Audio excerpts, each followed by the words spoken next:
The war in Afghanistan, the relationship with Russia, just some of the issues NATO is trying to grapple with as it defines its new strategy for the next decade. From Washington to discuss this further is Sarwar Kashmeri, author of NATO, Reboot or Delete. Mr. Kashmeri, thank you for joining us. It's 61 years since NATO was forged.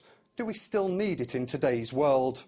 I believe we still need NATO. It's a very valuable organization, but it is increasingly becoming irrelevant. Do you think it can survive the next decade? My feeling is that unless the United States talks directly with the European Union, sets up a long-range plan, connects NATO to CSDP, turns over a large part of the ongoing European security to the Europeans, but still remains connected, NATO will continue to fade. Afghanistan remains the organization's biggest mission to date. Has this exposed NATO's limits? I think it has not only exposed NATO's limits, but in my opinion, exposed its dysfunctionality. And how we manage the exit of NATO from Afghanistan is an increasingly important issue. I think if we are not careful, we will find that the credibility that remains with NATO will also start to disappear. Moving on, at the heart of NATO's new strategy is still the core commitment of collective defence. Yes. Would this work for the likes of a massive cyber assault?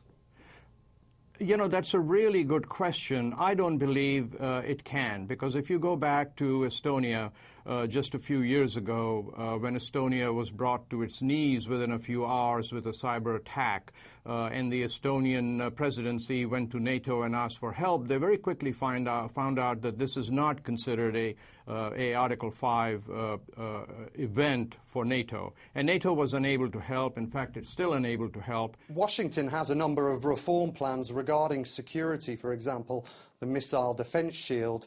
Is this project a realistic aim? You know, I am very skeptical about the entire missile defense for a number of reasons. One, who's going to pay for it? The latest information I have is that the entire bill is going to be underwritten by the United States. The other issue is, of course, Russia, which is being asked to join. I think it's a good idea to engage Russia in conversations. But I'd like to tell you about a conversation I had with a senior Russian official in Brussels not too long ago. And I asked him about the newer, kinder, gentler NATO. And he looked at me and he said, "There's an old Russian saying, if your grandmother grows whiskers, does she become your grandfather?"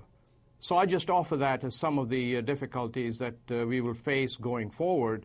In my opinion, this is a wrong thing to discuss at the top of the agenda in Lisbon. What President Obama ought to do is discuss connecting NATO to the EU and initiate a project where the American Secretary of State, the Canadian Foreign Minister, gets together with Baroness Ashton and works out the details.